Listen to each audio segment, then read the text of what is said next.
Excuse me? Are you recording? Okay, great. Okay. And you were saying how you were living in the intentional life today. Would you like to say that again, and how you are living intentionally? Sure. So basically after going through this book and the videos for intentional learning, I was inspired by another John Maxwell team member who's a veteran to, in my state, get 500 veterans sponsored for intentional living. So it's either the veteran and or their families. A lot of veterans come back from Afghanistan, Iraq, Iran, Pakistan, and they are wounded.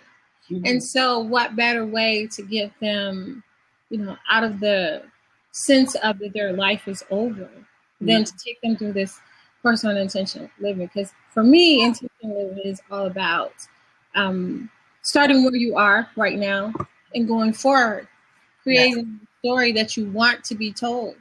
So most definitely, I believe that I can help to uplift them by helping them get sponsored through intentional living. So. Wow. And that's one thing that you said, which is true. It's something, it's sort of like living out your purpose on purpose, right? Because, I mean, how many people do we know, or even ourselves, I would say myself, I want to put myself in it, where I may have good intentions, I want to do something. Hey. Sorry. He made it. I'm glad you made it. The power of intentionality. Indeed. I know, right? Expect the unexpected. Exactly. It's okay. When there's a will, there's a way. Yes. Indeed. Yes. I was listening, so go ahead. I'm sorry, Sherita. Go ahead. Now, so we were just, I was just saying how, we all have good intentions sometimes, and I'm guilty of that, where I say, I really want to do this. I really, really do. But my actions just say otherwise. Right. And, it's why I wind up either regretting that I didn't do something, or I get upset about, with myself. But one thing that I really, really take into consideration is that no matter, I've always said, it's never good to live with regrets, and there's always time in your life where you can rewrite the script. Okay. So how do you get yourself back to walking in your purpose, or walking on purpose intentionally? So that's some of the things that I think about. Yeah. Okay. So Troy, what did you do intentionally today? That's the question that Bola asked me. What did I do intentionally today? I intentionally taught Bible class. Well, my pastor called and said he wanted to teach it today. So I was intentionally there, ready to teach. And I intentionally did a scope. I did a spontaneous scope. Oh. So I decided, I'm going to do a scope. I did and I intentionally did a blog today. My blog comes out on Tuesday. So I did my blog. So I intentionally did that. And so I also did a scope, a little bit about the blog. And so I've been busy today. I love it. Awesome. Yeah, my blog was, does fear, is fear your servant or your master? Ooh, yeah. And basically, I was saying that fear can cripple us or paralyze us, or we can let it, propel us to go forward to our purpose. And so my first scope, I have been putting the scope out for a long time because I'm not ready, what I'm going to say, and it was just fear, And so I got my first scope in, and so and now I just did one, spontaneously, and so I'm getting used to it. So this is our Blab, and so I guess that'll be a topic that like I told him, I said I'm always something gonna pop up. It's gonna be I have to deal with fear, and I've been seeing a lot of that in the JMT mentorship. A lot of people say, "Hey, my fear got in the way." I was afraid. Most of the time, we're afraid because we're concerned about we're afraid of failing, we're afraid of rejection, or how people view us, how they look at us. But what that tells you, you focusing on you, and you should be focusing on helping people. And once you realize, hey, I got something, I can help people, and you're gonna stumble, you're gonna fall, and then you can go forward, and go past your fear. Yeah. So, I heard you from JMT. What is JMT? For all of us who may not know that. That's right. JMT stands for John Maxwell Team. We all are part of the John Maxwell Team. But anyway, for those that are listening, we need to introduce ourselves. Bola, you go first, then Sherita, then I go last. Okay. Who's going first? I'm going first? Okay. My name is Bola, and I'm an educational consultant, and I'm also John Maxwell Team member. Just trying to live my life intentionally so that I can add value to others. So, yeah. And where you from? New York City. I'm here in New York. Yeah. Okay. Brooklyn.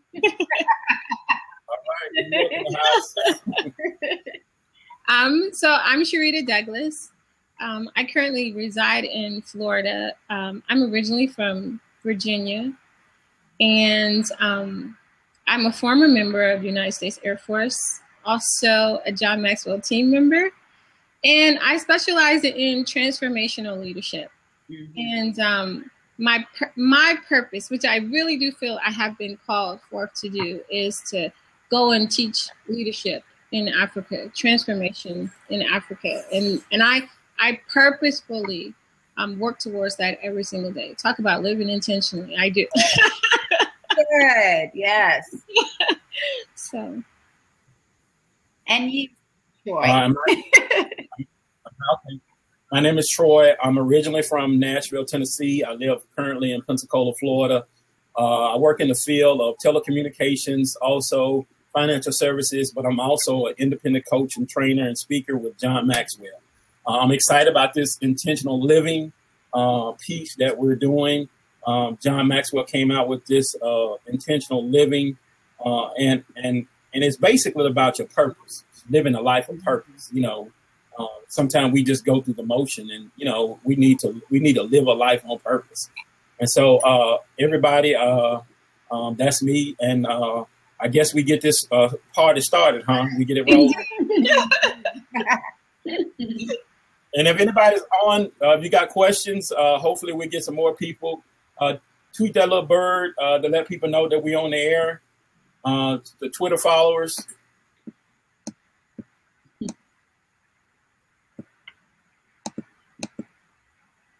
All right. So basically, those that are listening in, what we wanted to do, there's a big push, a big movement about intentional living. And for us, it's kind of a little slow for us individually, but there's a big push and a big movement. And I think a lot of people haven't grabbed a hold, really don't know. And so we're really trying to inform everyone, our connections, our people, what intentional living is about, and be a part of this movement. And you talking about, if you want to make a difference, you want to leave a legacy, then you should get a part of this movement, because it's going to be huge and you're going to make a difference. You'll see a difference in self and also others that are around you that you affect. Bola is going to start off and give us a little bit more detail about what is intentional living. Sherita is going to talk about, no, I'm sorry, I messed up. Bola, you doing? But it's okay. Okay. Bola, what you got? The benefits of it. The benefits. So Sherita's going to start off with what is intentional living, and then Bola going to start the benefits, and I'll do why intentional living. Okay, that'll work too. I messed it up again. It's okay. I asked one of my friends today to do an infogram for me about an infographic about what is intentional living. And what she came back with was just so powerful. I was like blown away. Wow. You gonna share it with us? Huh? Are you gonna share it with us, the infographic? I don't know how to share the infographic, but I'm definitely going to tell you what it says. Okay. Okay. So Well, I want to email. All right. So she, me too. I'm a visual person. An email for sure. Okay, so she said, intentional living is a noun, and it's the deliberate decision to use your everyday life to bring about positive change in the lives of others. The relentless pursuit of life that matters.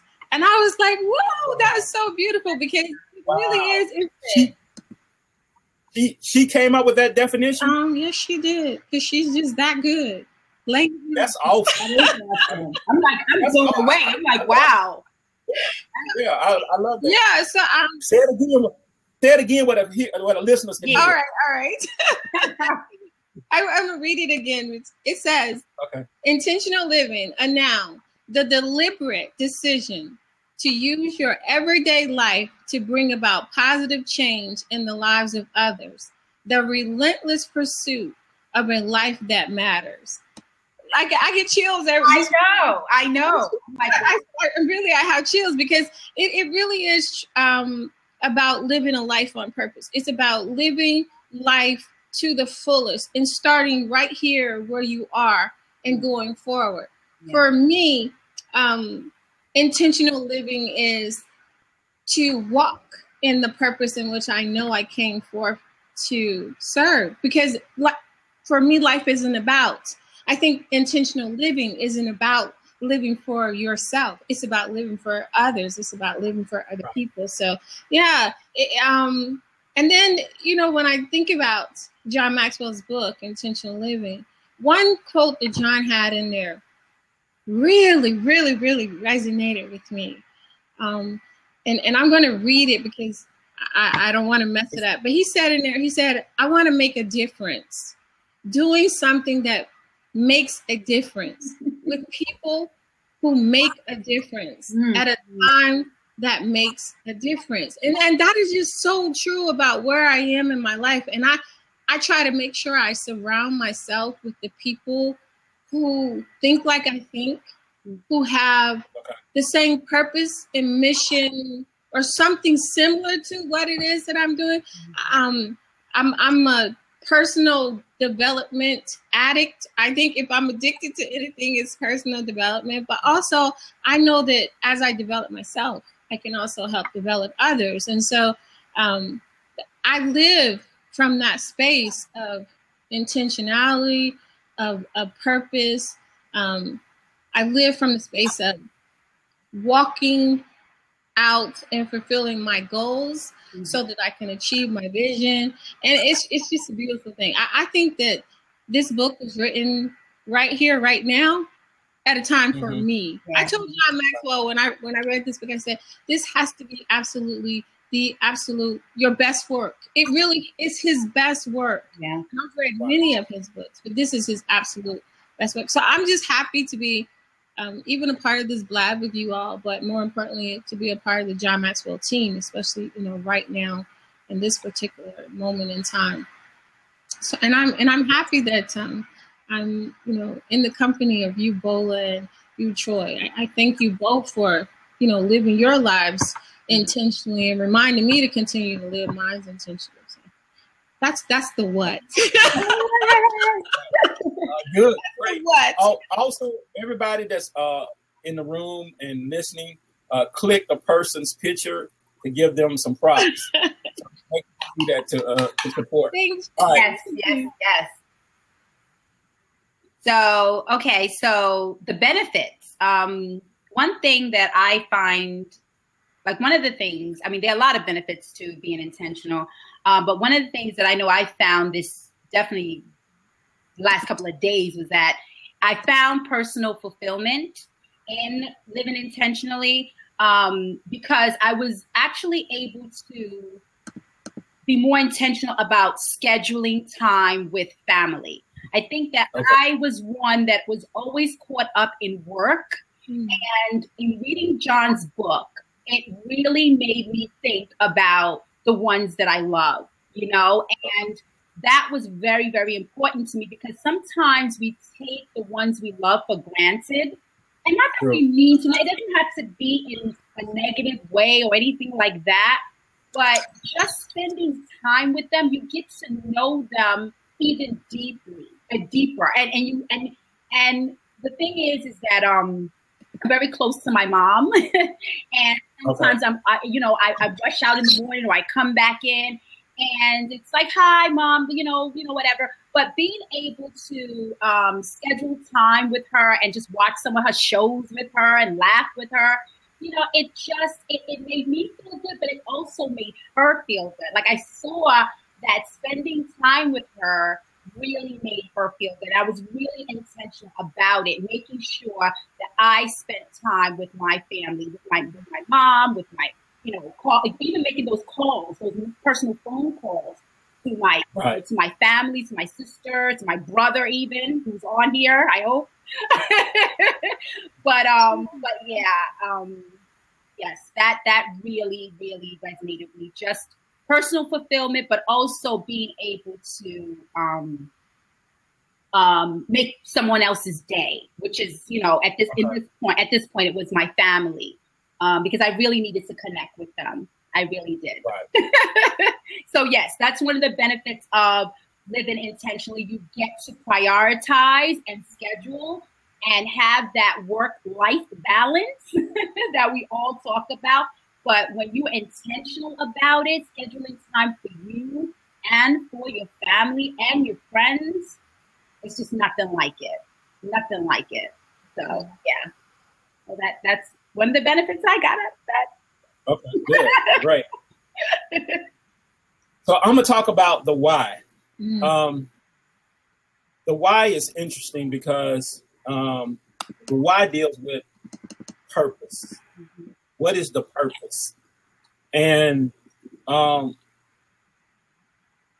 we ask the question, who am I? Mm-hmm. That's my identity. Where am I from is my source. What am I to do is my potential. Where I'm going, that's my destiny. But why am I here is my purpose. And so as people, the why is a lot of times we live life. We've got to the point in the 21st century, we live a fast-paced life. Yes. And we never sit down to reflect, to see the impact that we have.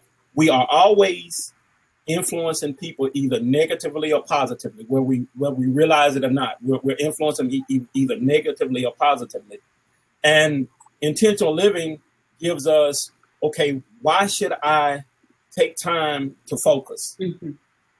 I should take time to focus because I want to make an impact. Mm-hmm. I want to influence. Mm-hmm. And I want to inspire. That's the why of intentional living. And it allows us to leave a legacy. We want to leave a legacy for, like, for example, I have some grandkids. And so I've set up, I'm not rich, but I purchased some policies. So when something happened to me, I'm leaving them a legacy. I'm leaving them something so they can continue to go on. And so we need to have the why. And sometimes people say, well, I'm not big. I can't make an impact. Well, let me ask you this. You ever been around a mosquito? Mosquito's a small insect, but it would drive you crazy. Yes. You do not have to be big to make an impact. That's right. That's right. You gotta make a difference. No. Troy, I saw a quote once that said, if you think a mosquito can't make, if you think you're small and can't make an impact, try sleeping in a tent with a mosquito. I mean, can you imagine? Right, yeah, it drive you crazy. And so now I do this periodically. We talking about even before intentional living. I periodically when I'm inspired. So I go through a drive-through and I buy something, and when I'm inspired, I'll say the person behind me, I'll pay for their food. Okay. So a lot of time it's not doing big things. It's just doing small intentional things that make a difference in people's lives. If you go into the store and hold the door open, it's not always big, a phone call to somebody, a text. You see somebody who may be discouraged. Hey, are you okay? Anything I can do for you? Anything I can help? It's a lot of small. It don't have to be big things. Sometimes a person may have death in the family, and you just go there. You don't try to explain it away. You're just there. Just there. Just somebody, if they need to talk, if they want to talk, you're there. And so our why is we have to realize we have a purpose of being here, and we need to act upon it. Someone said something in his book. Let me find it real quick. I was just reading earlier, and he said it was purpose is like a snowball rolling downhill. It builds over time. Wow. And so our purpose, as over time we build, and our purpose becomes greater and becomes bigger. And we're here part of being a JMT. That's what I like about JMT family, because it's not just about us. It's about helping others. That's right. And that's our purpose, to help others, to help those that are in need. And y'all, we've met and we've talked and y'all seen, hey, that's me. I'm, hey, how can I help? What can I do? So that's the why. Anybody got any questions? Anybody want to join in one of the seats? The seat, we have a seat is open. Come on to the party. That's okay. Come on to the party. Yeah, indeed. Hi, Niaratsu. I'm so happy you got on. We just finished the call together, and she actually got on. She's in Botswana, and it's about 10 o'clock there, so I'm grateful that she. Okay, Niaratsu. You can come on up and tell us how you're living intentionally. Yeah, she's a JMT member as well. Yes. Okay, cool. Yeah. So you know what? I also wanted to mention something about the benefits of living intentionally. Like you had said, Troy, being a JMT and anyone, who lives intentionally, sometimes you because of you intentionally being an encourager or someone who motivates or inspires others, you don't even know when someone needs it. Like you don't even know when you're having a conversation with someone and maybe that person had a bad day and you are just encouraging someone over the phone. And I say that because a girlfriend of mine called me yesterday, and we were on the phone. I was just telling her how proud I am of her, starting her own business and, and all of that, and how I admire her and how I'm inspired by her journey. And, we just had a brief conversation. And when we got off the phone, when I got off the phone, I got a text from her. And she said, Bola, thank you so much for that conversation, because I was feeling so down and you didn't even know that. And because I didn't even get the support that I need for my business, and I almost quit. And I said, wow. I said to her, well, I am so glad that we were on the phone together, because you quitting would have been a loss to the world. I said, you've got to keep going. You've got to keep going. I said, anytime you feel that uncomfortable, it's because you're about to step into your breakthrough. You are about to have a breakthrough. And she said, you know what? I'm just going to pray and go to sleep. I said, don't you worry. These are growing pains. But I said, but what you are doing, the world has to see. You are such an inspiration to me. And I know the world sees it too. They will. So, so it's infectious, it's infectious when you go out your way to be intentional about encouraging others, because you never know the life that you're going to touch. You really never know. So, I want to do something. We'll start it November the 1st, since we're going to have our and this goes along with what we're doing.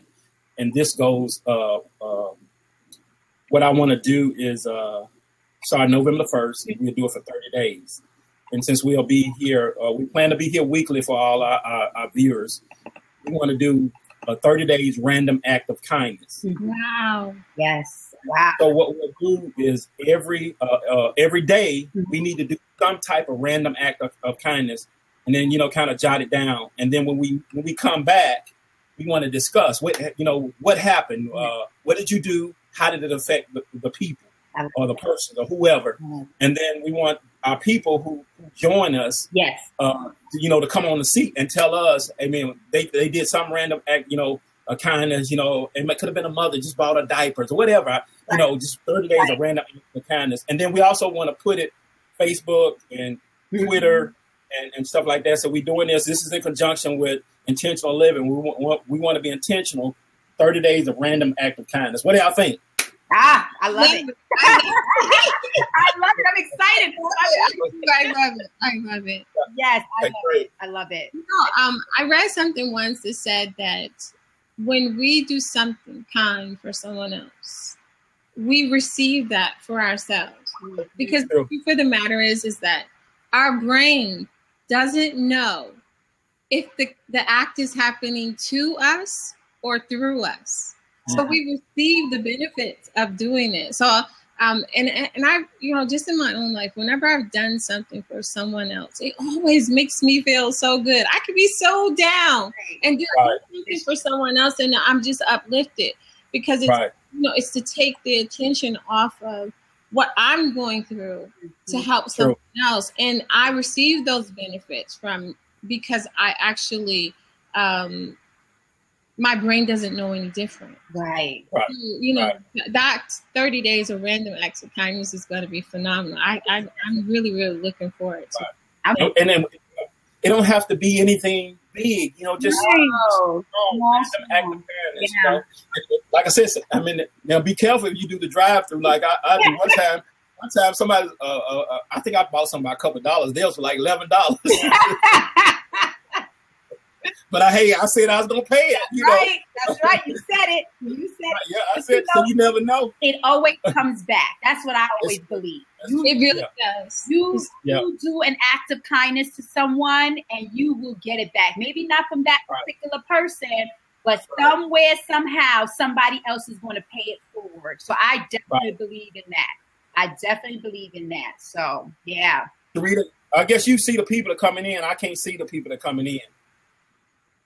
Yeah, I can see some. Yes. Yeah, I guess because I'm the main host. I guess I can't see it. No, but see them. I acknowledge them.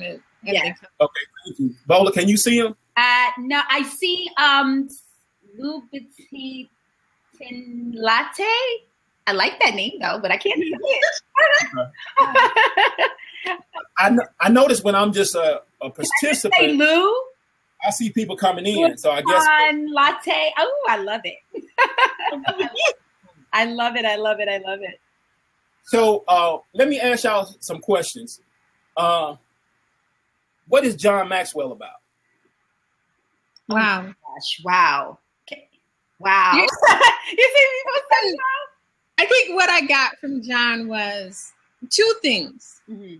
A life of significance. If I could wrap his life up into one sentence of what he means to me, a life of significance and influence. Influence. John he's a phenomenal human being that he lives his life. His story is lived out. Yes. It's lived out in public, in our eyes. We see it. Just an amazing person that, lives every day in service to others. And you can see that. I mean, we see that as being a part of the John Maxwell team. Yeah. And he practices what he preaches, which is, I absolutely love that about him. Yeah. Do you think that our listeners, do you think it would be something that they should check out, being a part of the John Maxwell team? Absolutely. Oh, yeah. Oh, definitely. I mean, I would say that for me, John has been a mentor to me. I've always wanted a mentor, a leadership mentor, someone who demonstrates real leadership with integrity, and transparency. And, you know, he has been that for me. And I think that with that, I'm able to take it to the educational world and be that example. And so that is why I really feel strongly about, you know, transformational leadership, as he puts it. You know, I feel as though what he's modeled to me and for the world, it's something that I want to emulate, and I want to be that that driving force in the education world. So yes, I really, oh my gosh, I couldn't ask for a better mentor. Yeah. What is Sherita? What's your favorite book out of all his books? Intentional Living. Yes. I felt like it was. I'm serious, like, because you know, it's like, it's where I am in my life right now. It's I'm at a place in my life where truly I want to do something that makes a difference. Yes. Okay. Well, that quote that I wrote, that I read from John, is exactly where I am in my life. And I think everyone that it comes forth, that is born, is they want significance. Yeah. Right. And I'm in a place in my life where significance matters. I remember the first time I felt significance, and it was actually a few weeks ago, and it was doing one of my roundtables. And what made me feel the significance was because one of the people that are on the roundtable, she's in Cameroon, and she actually started a roundtable in Cameroon with French-speaking people. She translated the principle, and she did it with some French-speaking people. And she said to me, the reason why I did that, or I was able to do that, because you're doing these roundtables, because I had invited her to be a part of it. And so that was my first taste of significance. It's like I'm addicted to it. It's true. And you really, like, once you taste significance, nothing less than that is it's Let me do the, I'm talking about sweet. Let me do the quote. Yeah. Maxwell said, once you taste significance, once you taste significance, success will never satisfy. Yes, indeed. It's true. And that's so true. You know, I put a quote. I did a quote. It was along this line. When we're young, we chase success. Mm-hmm. Older, we chase significance. Yes, and that's where I'm at in my life, because I remember I tell some of the young people. I said, as you get older, certain things don't matter anymore. Exactly. And I said, I remember when I had a car, I had to have some rims. I had to put windows. I had to have a new stereo that I had to buy to put in there. Yeah. My last, few cars is, it's the factory. I ain't changed nothing, because it's not important. It's not significant. Right. And so as we get older, we start thinking about, I want to make an impact on my children. I want to make an impact in the world. When I die and they have my funeral, I want it to read on my headstone that he tried. He tried to encourage people. He tried to make a difference. And that's what's happening to us as we get getting older. We could care less. And I tell my wife, I said, trying to impress people. I'm too old to try to impress people. Yes. I'm 48 years old. I'm too old to impress people. Now I want to make if you don't like me or you don't accept me, that's fine. I'm not there to impress you. Right. I'm there to be me, but I'm there to encourage and make a difference. And that's me. That's right. That's true. Bola, what's your favorite book? Intentional Living. Intentional Living is my favorite book. I'm telling you, because as I was reading that book, I felt I was reading my life. Yeah. I really, to ask Sherita, like I was even telling Sherita, she's like, Sherita, start reading the book, because because I got the galley copy, and 2 days, no lie, I was done with that because I needed to see how my life was going to, like not afraid it was going to end, but what else am I supposed to do, John? What else? As I was reading it. Welcome, Jean. As I was reading, it showed me that I was on the right track. Yeah. That's what it gave me affirmation that, you know what, you are living a life of purpose, on purpose, and you get like-minded people to do this significant work that you're about to set forth doing. You can't do it by yourself. It's too big. And like John says, one is too small a number to do something as, significant. So I intentionally got people together, like-minded and like-valued people. And these are all educators who really want to make an impact on children. And this Saturday, we are going to meet so that we can see how we can continue to walk in our purpose and to continue to help and add value to others, be it parents, colleagues, leaders, students. And I know we're just going to have a good time talking and planning. And by the time we leave, we will have a plan of action. That is living a life of intentions. Bola, let me ask you this, and I'm sure you agree with me on this. The responsibility. Do you teach high school, college? No, I'm an educational consultant. Yeah, but I did teach. I taught elementary school, and I was an assistant principal. Okay, so my philosophy is it's the teacher's job to inspire the student to learn, and not the student's job. In other words, it's the teacher's job to get the student's attention. If you go fishing, it's not the fish job to get the right bait. It's the fisherman's job to get the right bait. And so a lot of teachers have problem because they haven't figured out. Remember, we talk about salting. Remember, they had to figure out what makes that child tick, what motivates that child. I know sometimes you got a big classroom, it's kind of hard, and now a lot of teachers don't really get to teach. I've talked to some teachers here. It's all political, about money and politics. But a lot of times, if they could just get the time just to find out what motivates the student, you can make an impact with the student. That's right. It is true, and that's what I tell teachers all the time. And I do understand, with them with the demands of the day and just them having external and internal pressures. Sometimes you lose sight of, okay, what am I supposed to be doing right now? But I say to them, if your focus should always be on student success.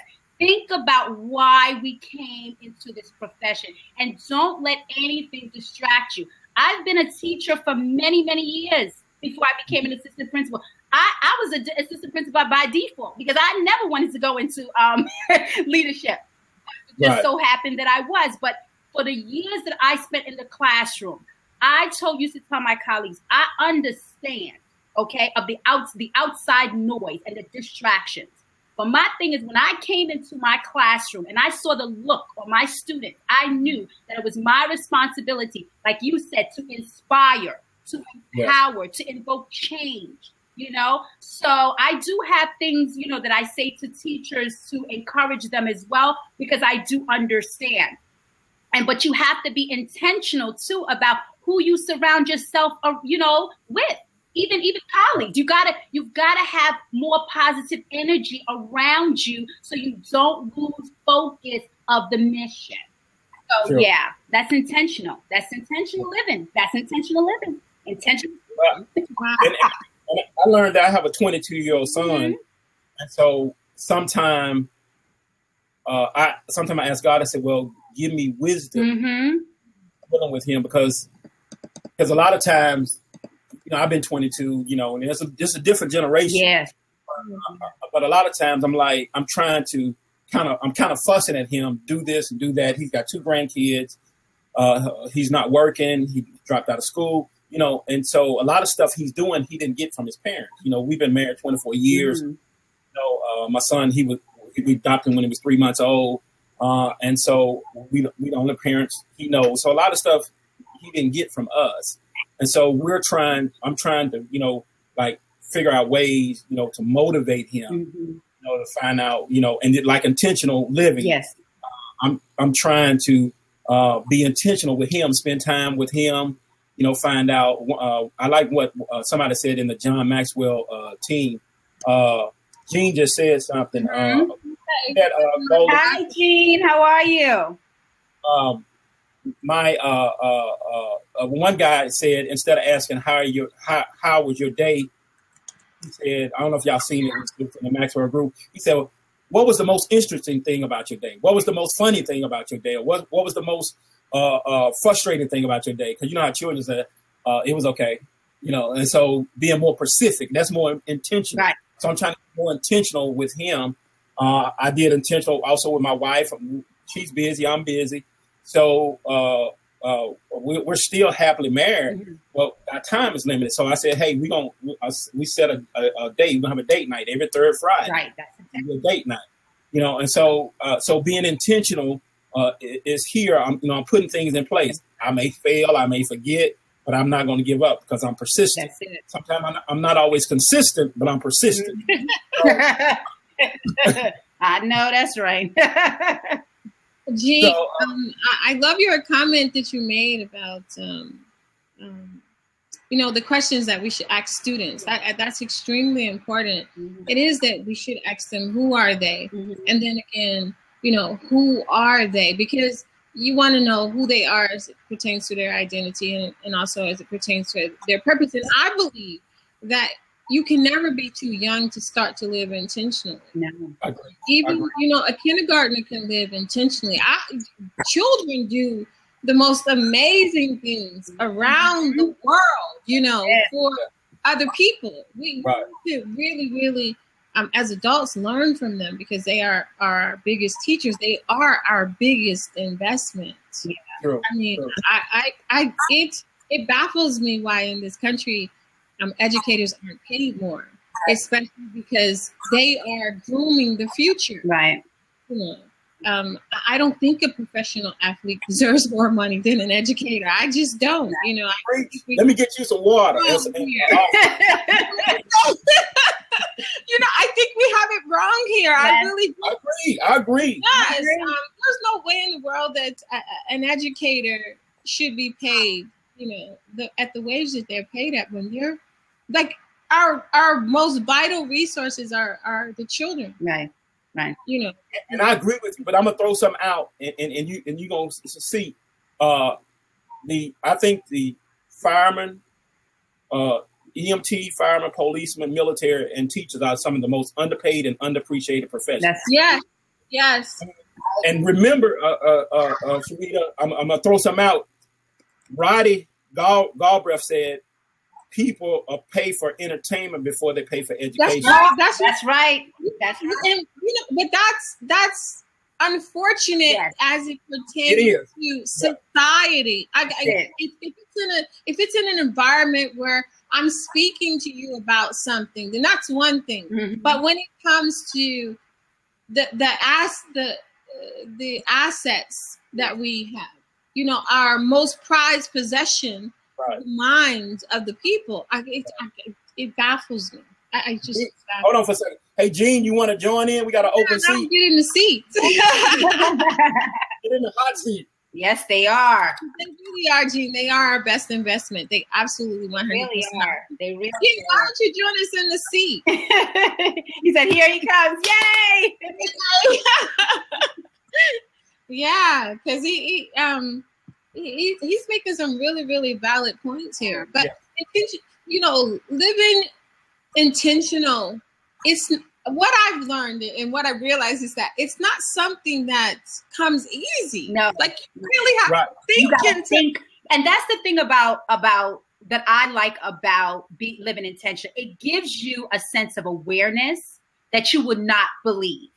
Yes, because when you are living on purpose, okay, your whole I mean, you just have this level of awareness that nothing, like you said, nothing minutia matters anymore. And you think about who you relate with, who you do business with, the relationships. It's just, hi, how are you? I love it.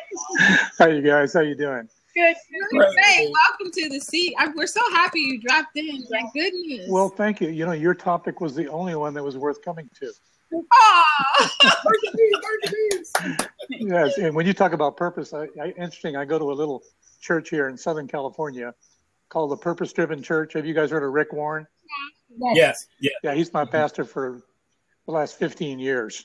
Wow. Okay. So we hear about purpose about every week, every other week.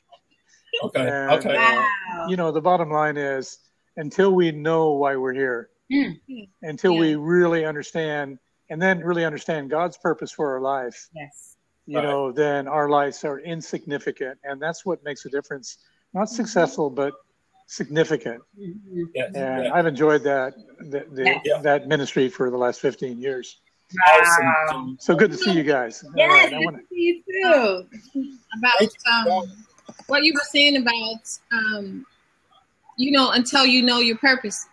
I love that quote that says the two most, I think Zig Ziglar said it, the two most important days of your life are the day you were born and the day you realized. Find out why. Yeah, find out why. Right? Because once we find out once we find out our purpose and we begin to walk in it, life changes tremendously. Until then, I look at it like this. If I can relate it to, you know, something of a biblical perspective, you would say that the Israelites wandering in the desert, that's the example of living life without purpose. For me, that's the example. Good point. Yeah. Well, you know, it's interesting. I had the opportunity. I met the father of Rachel Scott, who was the first person killed at Columbine High School. You guys know the story? Yes. And basically, she went to Columbine High School, great Christian 17-year-old. Harrison Glebo, you know, saw her eating her lunch outside the library where most of the killing took place at Columbine High School. And, of course, they killed her. They shot her in the legs first and then killed her. But, you know, the interesting thing about her and her family now, I've never seen such a resilient family. And it's all based on taking her 6 diaries and her life and her why. It was Rachel's why. And when I first met Daryl Scott, I met him on a plane, and he was sitting in the wrong seat, and I was sitting in the wrong seat. The flight attendant said, would Gene Bedley please ring their call button? And I rang my button, and she said, let me see your ticket. And I said, sure. And you're sitting in the wrong seat. Well, he sat right next to me. He got bumped out of his seat. Now, if that isn't divine, I don't know what is, you know. Right. And here are two strangers talking with each other, and he says, what do you do? And I says, well, I do respect seminars with teens. I do responsibility seminars with teens around the country. I'm the National Educator of the Year in the United States, and God gave me this wonderful gift and title so that he could work me over and make sure that I did the things that he wanted me to do. And he said, well, would you come help me? Well, after I said, well, what do you do? And he says, well, I'm the father of Rachel Scott, the first victim of the Columbine High School shooting. I'm going, I can't say anything, you know, from, I mean, what are you going to say to a dad just sends his kid to school next, you know, and that's the last time he sees her. But I said, you know, you tell me what you want to do. And he said, well, I want to tell her story, her incredible story to people all over this country. 23 million kids ago, her story has touched the hearts of kids like nothing I've ever seen. And all we're doing is telling, I'm chairman of their board, but and I just recently retired from that, but all we're doing is telling about her why, her purpose, why she's here. And kids latch onto that. I mean, that awakens kids, you know. Talk about awakening the learner. I mean, if anything does, that does. Anyway, I'm going to cut here. I didn't. No, go ahead. No, please. That was. That's a story. That's a story, right? As a story, you know, stories that inspire and make change people's lives, you know. And so Right. So those stories, and all of us, we have a story. That's right. A lot of times we don't think because we're not a celebrity, but we all have a story. And the difference is the celebrity, they people too, they just got more money. They're no different than us. They deal with weight issues. They deal with high blood pressure. They deal with diabetes. They deal with depression. The same thing. You know, they're no different. Yes. That's you got right. that right. Oprah's still dealing with weight issues. That's right.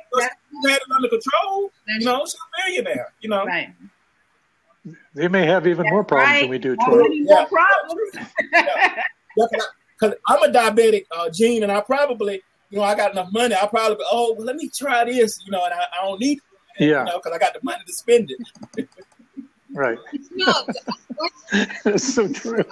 when we're listening, People always get that verse wrong, don't they? It's the love of money, not that's money. right. That's true. Yeah, true. It's putting money above your God and making it your God is what destroys and is destructive. True. Yeah.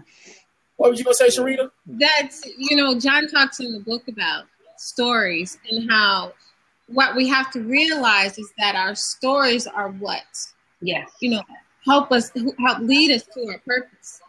Right. Yeah. Yeah. And even if we can remember that even what seems like an unfortunate story is all tied in with our purpose. You know, Right. when you talk about the gentleman and his what happened to his daughter at Columbine, the truth of the matter is that's part of his purpose.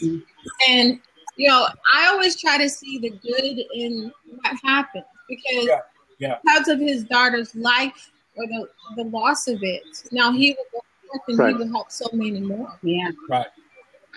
You know, that's really a good point, Sherita. And that's what God does. God takes the crucifixions of the world and turns them into resurrections. Yeah. Right. You know, you're absolutely true about that. And I think that sometimes we fail to recognize that God cries when a child dies, that he's hurt when you hurt. And, you know, he doesn't create, like Jesus said in Matthew 23, that every day has its own problems. You don't have to have any problems that I'm going to give you. I mean, you have them just by being a human being on this planet. And that's what, but God takes those situations, as he did with Rachel, and turned this beautiful girl who was killed for no reasons other than she loved God, you know, and I mean, it was a sad story, but boy, is it changing the hearts of kids, because her whole message was on kindness. Oh, okay. Her whole Rachel's challenge, there's 5 different things we teach, but her major dominant thought and mental rehearsals is that she went out of her way to open the door for kids, to reach out to kids, to get closer to kids, to invite kids that were sitting by themselves over to join her and her friends.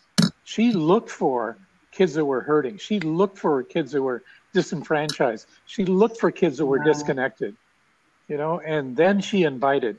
Boy, if we could just be, and take Jesus' example of this, because if we could just become more inviters to people, invite them in terms of their capability, invite them in terms of what their, you know, responsibilities, invite them in terms of how unique they are as a person. If I were to go back and do the school principal thing all over again, I would extend far more invitations to my kids. Okay. I'd be an inviter, you know, like Jesus was, inviting people into his company, always there, always walking with people, talking with people. He was slow. He wasn't hurrying through life. That's exactly what was said in the book too, right? That was one of the, because we were reading John Maxwell's book Intentional Living, his new book that he has out. And one of the things, even with the 30-day journey activity, was just to go through your day slowly, you know, and see the impact that you can make on people, but be deliberate about it, be intentional about it, because again, you, like you said, you never know who's hurting. That's good, Bola. You know, and so even by sharing your story, you don't know how you could be that encourager and that motivator, or that person to inspire change. Right. Just by saying your story to that person that you tell now becomes, you know, you inviting them into your life now, into your story. So it's just, you're right. It's just, but we have to take our time. I think that we're just living in a world where everything is so fast paced, and and from there I noticed that that's where apathy comes in. So no one cares anymore. Everyone's so apathetic because everybody's just going here, going there, not looking back to see, okay, what does my brother or what does my sister need? And so those things are something that we have to be really intentional about. To be more of an, more of an empathetic world is what we need. Yeah. But we need to do that more empathy. On purpose and teach our children how to do that. Right. Because, Well, let me give you an example to that. Every now and then I'll come across somebody and they'll say, "Oh, you got some change?" Well, a lot of times I'm in a hurry and I say, "No, what you need some change for?" "Well, I'm hungry." "Well, okay, I'll go buy you something to eat." Every now and then they say, "Well, no, I'll take the money." I said, "No, I'm not going to give you the money. If you're hungry, I'll buy you something to eat. I'll take the time to get you something to eat if you're hungry." And I've had a couple of people turn it down. They let me know they really didn't want anything to eat. They were just trying to get money out of me. But there are some people, like, "Hey, if you're hungry, I want to take the time, to help feed you because I don't want you to see you hungry." And so, like you said, being empathizing with people. And I learned from a guy who's at our church. He's a former drug addict, which he's been clean for years. He said a lot of people that's on drugs are not just street poor people. He said they were people reputable in the community, in the citizen, upstanding citizen. And something hit them, and it knocked them off, and then they started doing drugs, and it just went downhill. So sometimes we look at it and turn our nose up at them, but they're people too. They have souls too, and so we have to, think about those people too. They need help too, and they hungry and. I'm not going to help support your habit.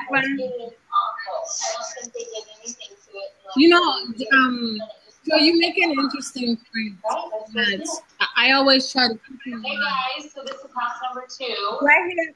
I think there's a background noise. Yeah, we got some weird roof lines going on. It's not me. You know what?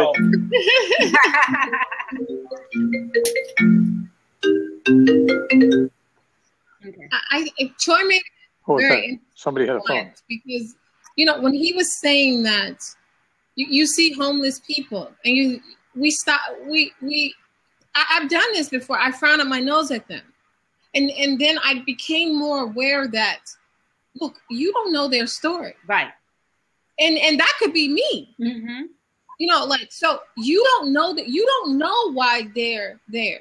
I've been homeless at one point in my life, and I was sleeping on someone's front porch so that they would allow my child to sleep in their house. But no one knew that I was a 16-year-old child that my father had put out with the child. So I learned to have compassion for people, and I stop now and I talk to them, and I want to know their story, and I do it intentionally because I want them to know that I know I'm not any better than you. And I also know that I could be where you are at any given moment in time. So it's just to extend love, it's to extend love, even to stop and have that conversation with them. That's a part of our story. Yes. That's a part of our life story in sharing and giving and being ever present in the moment with people who we encounter. And it changes lives. And I mean, your kind word, my kind word could bring someone out of whatever it is that's holding them and awaken them to what now they want to, they want more. They receive more. Because a lot of the times when you're homeless, it's not because you don't care. It's because you're lost. You're hurting inside, Mm-hmm. So it's important for us to remember that, people, they need us. That's why we need to tell our story. That's it. That's why we need to tell our stories. And let them know that in any point in time, you can change the script. Exactly. You do not have I always say that. Plot twist. Plot twist. Okay? I love it. I love it. I like that. This story. This will not be the way it ends. Clap those hands, baby. It ends this way. Okay? So that's what I tell people. Anything that doesn't plot twist, okay? Yes. And you have the right. You can do it. And when you start, I find that when you start living your life on purpose, you start attracting other people that can help you along the journey. Sometimes when you start, you might appear to be alone, but when you start telling your story with passion about what it is that you want to do and what you want to achieve, oh my goodness, you start seeing all the resources flying. And I can attest to that. I mean, I know that, I stepped out in faith and I decided that I wanted to become an education, consultant. And, I want to make an impact on a larger scale to everybody in the education community. And by me just speaking about my purpose and what I know I was purposed to do, I get people. I had someone who works in the school, like the Department of Education, and she's telling me how she is going to help me with my proposal writing and help me with getting leads and things like that, because she said, you know what, your passion is what we need in the education field.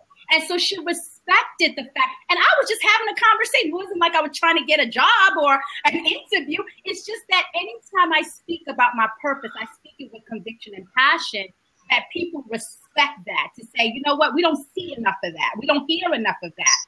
And anytime we can help you with that transformational change that you want to be, that you want to do, we want to be a part of that. We want to, and that's where significance comes in.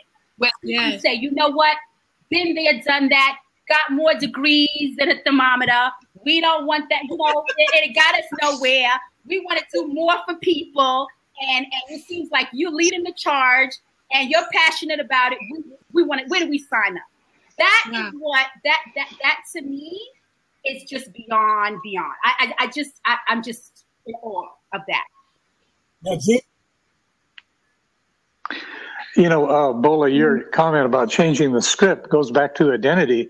Yes. Because, for example, our DNA, that's a part of us, right? I mean, you can't change that. Number two, the connections. Your parents decided who your brothers and sisters, whether you're going to have any, who they were, and who you live next to, depending on their economic situation, et cetera. So you can't change that. Right. But, you can change your choice. That's the one thing that we have. God has given us a choice. And we can choose this day whom we're going to serve. We can choose to slow down, as we've all been talking about here, and to be more intentional and be that better listener for that person who is going through a lot of pain in their life. By the way, one of the things that I'm working on, just to let you guys know, we work with a lot of inner city kids. We're working with America's schools. And I don't look like an inner city kid. No, you I look love like an inner city kid. I love inner city kids. Exactly. Even if I turn, now I'm getting there, But and I'm 76 years old. I have to even remember I'm trapped in this aging body. But one of the things that we've done out here in California is we found a group of 100 top business people in the country. They're called America's 100. And we decided we want to have business join with us, because we have a 14-week journey that we take teenagers through on life skills, on value-driven versus activity-driven, on resiliency. Well, you just take resiliency alone. We're going to do a Blab tomorrow just on resiliency. A friend of mine getting together at 8:30 Y'all make sure y'all follow. California time. It's whatever that is. Yes, we're going to do it on resiliency if you guys want to come and join us. But that's all we're going to talk about is how do you train teens in terms of becoming more resilient? Because if they can bounce back, if they can be more persistent in their life, if they don't get it the first time, get it the second time, get it the third time, and watch people who, when their computer doesn't work, they hang in there till they get it to work, And if we can teach that skill to America's teens, then we can get them through and not get them all caught up in what they're going through, but where they're going to, where they're going to. I mean, too often we're all too much of the discussion is around what you're going through. Everybody's going through it. I love it. No, I just want to. Yeah, right. Where you go? Not what you're going through. It's where you're going to. You know. And that's what we're going to do with these kids. And oh, by the way, we've already started with thousands of kids. And I'll tell you, the resiliency, we can pre-test and we can give every teacher in this country a profile, of, an aggregate of the inner things in you, inside of you, and the outer things, that happen to you. And those two things, we can give a teacher and those kids a specific profile of where their strengths are in resiliency, and 3 things they need to work on. Wow. 3 things that they need to work on to become more resilient. Because that's how we get kids out of poverty. That's how we get them out of the struggle. That's how we get them out of pain. Yeah. That's how that's how we move them into their purpose and all these things we're talking about. But you got to do it with a mentor coach. That's you it. got to slow down. You got to make kids accountable to each other. You got to promote responsibility. You got to do it with a small group. That's how you get it done. That's intentional. What time is the Blab? It's called Ambassadors of Compassion. It's going to be at 8:30, and it's just on resilient. 8:30 Pacific time. 8:30 Pacific time. Okay. And we're talking about relationships, resiliency, and responsibility. Okay. Those are our 3 R's. We also we're going to start November 1st. We're going to be here weekly. November 1st, we're going to start a 30-day random act of kindness. And so if you want to join us, what we're going to do is every day somebody does something significant. And when we come back, we're going to talk about it, have people come in the seat to talk about what they did, how it made an impact. So we're going to start that November 1st, 30-day random act of kindness. Change it to intentional acts of kindness. I like that, Gene. I like that. I love it. What did he say? What did he say? Intentional acts of kindness. I love it. I love it. Because I stole that from Bola and Sherita. They've been talking. I don't know where you got these girls from, but man, they're good. They are GOOD. I've connected myself to some great people. I was just looking at some of the comments that Success Weight is putting. I mean, like really, really good comments that she's making. And one of the things she just said, she said, "This topic gets me energized." Yeah. And that's what we're here for, right? We're here to encourage and motivate and uplift one another so that we can go forth and do what we're purposed to do. Amen. I think that we have many more of these types of groups going on around the world. Social media is a phenomenal thing, but if we have many more of them going on around the world, it keeps us in the place where we know we can do it. We are. Just her saying that makes me feel like what we're doing is worthwhile. That's about significance, right? Yeah. That's about significance. So thank you, Success 22 for Success Weight too. I really appreciate it. And you know what, Sherita, we don't have a lot of people here, but I was on a scope and the lady said, she said, if you have one person on the scope, she said, you have the ability for that one person just to make an impact. That's true. Right. She said, do the scope like it's 50, but if you got one person, do it and do it effectively, and you'll make an impact with that one person. So, that's right. That's absolutely right.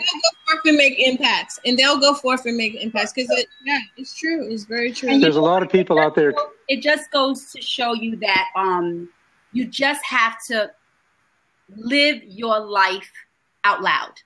Yeah. Find your voice, and then allow others to find theirs.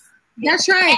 And that is what living intentionally is all about as well. It's finding your voice, being unashamed, unapologetic, just saying what it is that is within, that needs to come out, because somebody needs what you have.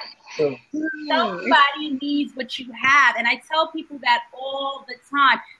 I understand fear and worry and concern, but one thing that Troy mentioned was you get to a point where it's like, who cares? Right, okay, I'm going to say it. Okay, it's in my spirit. It's in my heart. I was destined for this. I'm not new to this. I'm like I realize I cannot be everything to everyone, but if I can be something to just that one, oh my goodness, how impactful that'll be, because that one will multiply. That's right. You know? That's so I just agree. I really agree with everyone on this panel. It's just energized me. Okay. And that's one thing Intentional Living does. And John says it in the book. It gives you energy. Yeah. Hey, I can't wait for tomorrow. Yeah. It's contagious. It's definitely contagious. Yeah, I love it, guys. I love it. All right, y'all. I'm gonna have to get. All right. We're gonna have to end this. I wish we could have learned but we'll be back next week. Yes. Tuesday at 3 p.m. and 3 p.m. Central. That's 4 Eastern Standard. And so hopefully we won't have the audio technical difficulties again. I think I figured it out. We won't have it again. But Sherita and Bola, I'm going to get with y'all in a few minutes after we end this. We'll get together on Skype. Okay. And then plan for next week. Okay. But Gene, I'm going to try my best to be on your call. Hey, you guys come. I'd love to have you. Yes. Can you type the information there in the box so that we can all have it? Sure. Yes, because I'm getting on. Is that in the morning? Yeah. 8:30 a.m. Pacific Standard Time, right? Because I'm such a morning person. Where are you guys located? No, we're on the East Coast. Yes. Where's he? New York. Where? Florida. Oh, in Florida. Okay. In Florida. I went to Florida State University. Hope you got no Florida. Oh my goodness. I'm a Am I Tennessee. in trouble? Oh, God. I'm a Tennessee fan. But remember, we beat y'all in 98. That's right. We're playing this next week. Yeah. Right now. Yeah. Successfully, Okay. where are you? I'm in Southern California, the only place in the world where the birds don't wake up singing. They cough in the morning. They cough in the morning. Yeah, they wake up coughing. Oh, wow. Sherita, did you see that? New York City? Yes, outside. She's in New York. York. Okay, 8:30 a.m. Okay, great. Oh, great. So we're going to follow you, Gene, because I want to make sure that I have all of your information. You guys are great. Let me do that. Let's make sure we get. Yeah, let me make sure we get. Thank you so much. Thank you, Bola. Thank you, Sherita. Thank you, Troy. Okay, what's the name of the Blab? What's the name going to be? It's going to be on resiliency, relationships, responsibility. Well, where would I find it at? What host am I looking for? Are you the host, Gene? No, I'm not. I'm going to be interviewed on the program, and the other person that's doing it with me, I'm trying to think of. Ryan is his first name, but I think he's the parent, something to do with parents. I can't remember offhand. Okay. Well, you know what? We'll follow you on Twitter or something. Is that your Twitter at Gene Bedley? That, and then Gene Bedley. We're on. We will know. Okay, we'll put it on there. That's a good point. Yeah. Yeah. True. Yeah. That's good. All right. All right. My pleasure. Pleasure of your company, you guys. Keep doing. Yeah, this is Keep fun. excelling. Okay. All right. Bye, everyone. Take care, Gene. Nice meeting you. Well, he was great, right? Wow. That was great. Now we're going to switch to Skype. Okay. All right. Skype. Okay. Bye.